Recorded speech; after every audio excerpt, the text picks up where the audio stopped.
Yeah, so what happened was that when I started driving, I used to drive both these passenger cars and taxis sometimes. So I met a friend who happened to be a police officer. Okay. And then In Tema. In Tema.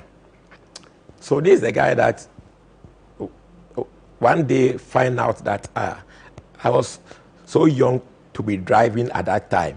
So then he promised me that any officer who will question me or anytime I will have any problem with a police officer, I should let him know or I should mention his name. So he became like a father, a friend and everything. So where is he now? Well, he's also outside now.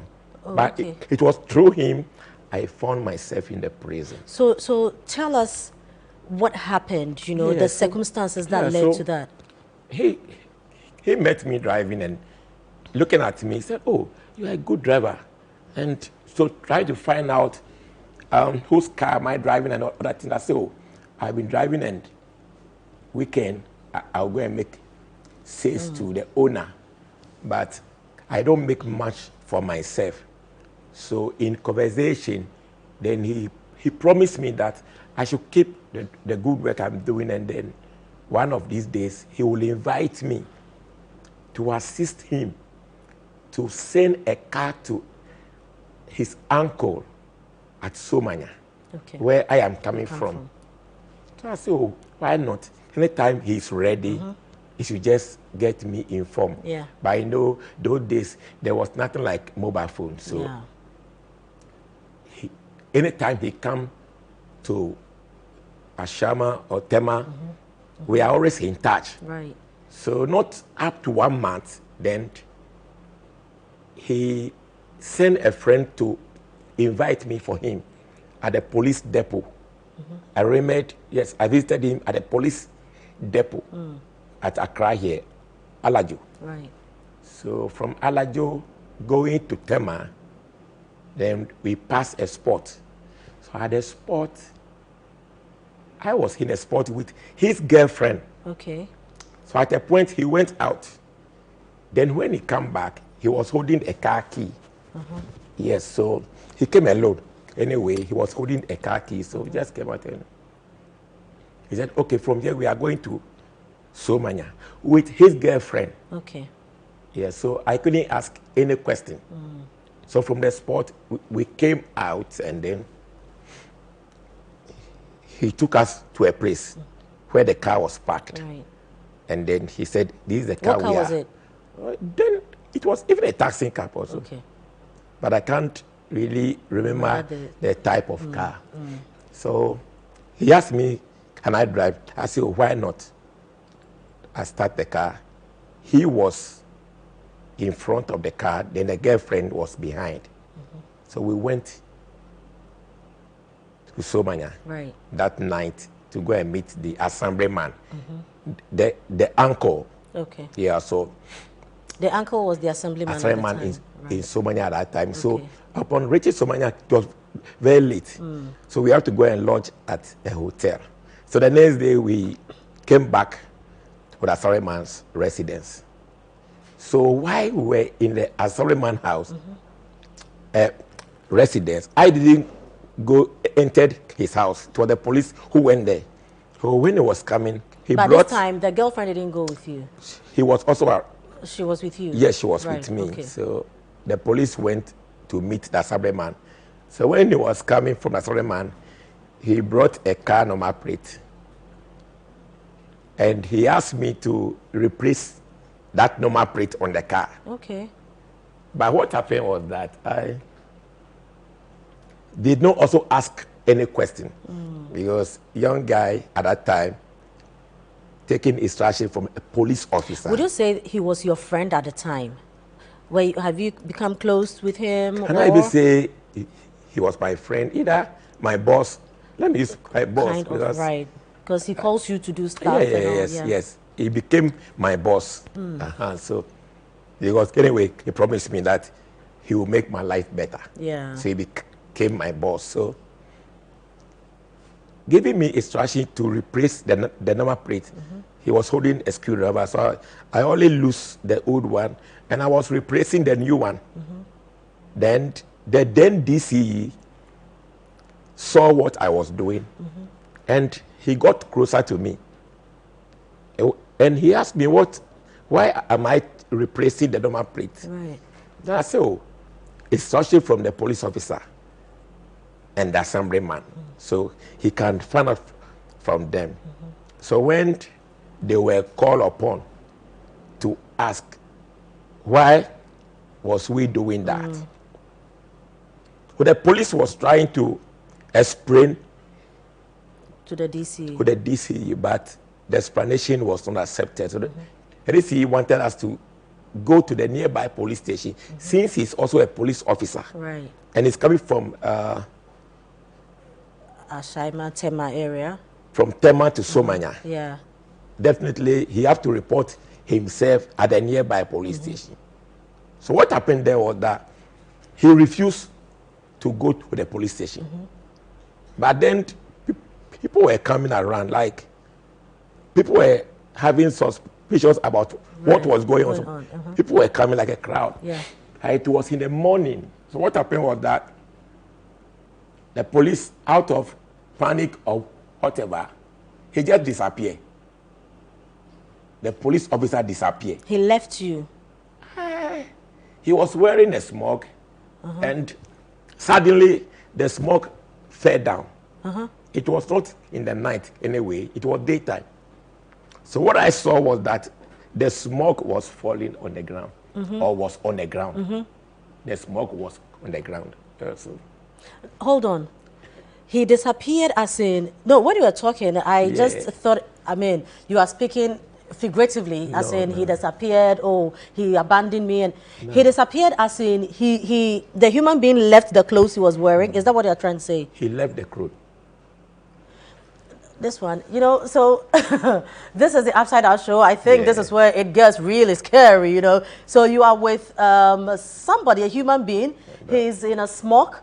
All you see is the smoke is down. The human being is not in it. Ladies and gentlemen, I don't know what would have happened if I was the one experiencing this. This is the Upside Down show. When we come back, we will pick up from, you know, so now the smoke is on the floor. What next? Welcome back. This is the Upside Down show right here on ChannelOne TV. My guest in the studio is evangelist Richard Nyarko, the man who had to spend years in prison. Thankfully, he finds himself out. The policeman he went to Somanya with right before him disappeared, and all he saw was his smoke just coming down. Evangelist, so now you see that the smoke is coming down. The man is gone. I mean, if we bring it to, you know, local parlance, that is it? In fact, Wayira. At that point, how did you feel? Yeah, so at that point, myself, I became confused. Did a girlfriend also disappear? No. Okay. The girlfriend was right by there, but all the attention was on me because I was the driver who brought the car there, who drove the car. And I was the one changing the number plate. So when he disappeared, I thought they would hold the assemblyman responsible because we were bringing the car to him. And so if the main man disappeared, why not the assemblyman? But attention was on me, and they wanted me to answer some certain questions of which I was not able. In fact, it is by the grace of God that today I'm able to speak this way. Right. In fact, I don't know whether my mother's trauma or whatever, how it we call, because since she's deaf and dumb, and I was the firstborn. In fact, I used to be a serious stammer. Okay. So I hardly speak. And you know, in our culture, every stammer is described as a liar. Really? Yeah, well, in some I think it depends, it depends. in the circumstance then. When you are asked a question, if you are at school, when you are asked a question and you begin to stammering, you know, it became you are trying to. So I get that. They were not getting me right at that time. So it's like they were putting pressure on me to answer some certain questions. And it even makes it difficult and it when it's like that, right? And the fear of my friend, my boss disappearing, and I'm asked also to answer questions. So I was hearing from them speaking my dialect, that in the Krobo dialect, that the way he's stammering, it means he's lying. And we have to kill him too, in my dialect. So, in fact, that put more fears in me. So, does it mean this is my end? This is going to be my end? And then, so I decide to also run away, physical running. Are you serious? To try whether I can also fly. But I was able to fly. Yeah. And they really got hold of me. So, in fact, they really leached me, and almost to the point of death.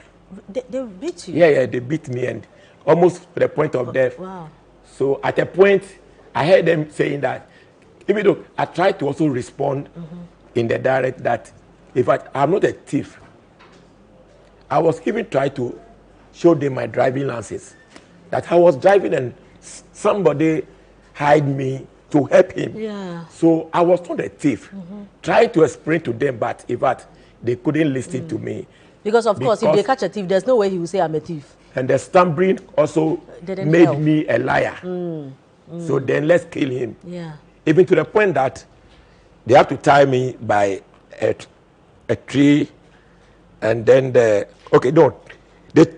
tied me down and they put a tie on my neck. Wow.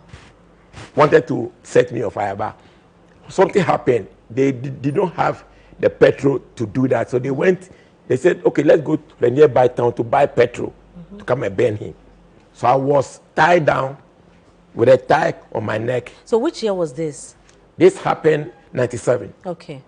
So with a tie on my neck, and then lo and behold, a police patrol team came for my rescue. Right. And so that is why I'm alive today. So where did they take you? Yeah, well, they took me to the police station in Somanya, but because I'm on point of death, I'm almost dying, so they have to rush me to the police hospital. So how did the prison come in? Yeah, so because I became the suspect. So you were taken to court? So, no. But what happened? Because of my condition, they have to treat me at the hospital for some time. Right. So when I recovered, partially, before they started their process, investigation, and then So what happened? So right. So they conducted investigations. They took you to court. Is that what happened? Yeah. In fact, I was taken to court, but before even the court, I was sent to remand for about 7 years in remand. Which court is this? Without trial. Which court? The then tribunal, one of the tribunal courts at the High Court there, this Accra here. So and you were remanded. We were remanded for 2 weeks, but the CID, it was at that time looking at me. I was not. He wanted me to get fit well, proper fit before continuing with the prosecution. So either lack of evidence at that time, proper evidence to sentence me or whatever, they kept me at Isawam remand prison for 7 years without going to court. And at a point, the CID was transferred. And what made it so is like I didn't have the means to provide a lawyer. The state provided one for you? Oh, the state lawyer then, those times were having these legal aid lawyers. Yes. And, you know, they were also demanding for their transportation sometime before they come to the court. Because they don't take money from us, but at least they want you to also tell your family to do something. And you didn't have anybody? And I didn't have it. Even at the day of my conviction, there was no lawyer. I didn't have a counsel. So what was your offense? My charge was aiding and abetment to commit a crime. So I was charged with a conspiracy to commit a crime, which is robbery. So on the day of the sentencing, when you stood in the court and your sentence was handed over to you, what was going through your mind? On the day of sentence, what came to mind was that life has come to an end. So I saw it as, but because I have been in the remand, and the remand is equal to imprisonment. Yeah. It's the same. You see the prisoners, sometimes you hear from some of them who have been there for so long, and they tell you their story. So I took it as, after all, there are human beings there who have also survived life there. So if I survive, thank God. If I didn't survive also, praise be to God. How many years were you supposed to be in prison for? Okay, I was sentenced to 35 years. 35 years? In fact, the judge told me that he couldn't have sentenced me, but because I was then having my professional driving license, so I could have known better when the police gave me the number plate to replace, because it is a crime. So even if I'm not aware of the stealing of the car, I shouldn't have gone ahead to replace the number. You agreed, right? And I've agreed, but with a plea that I'm ignorance. But what he said was that ignorance of the law It's not an excuse. is not an excuse. So go with someone when you come back, the next time you. So the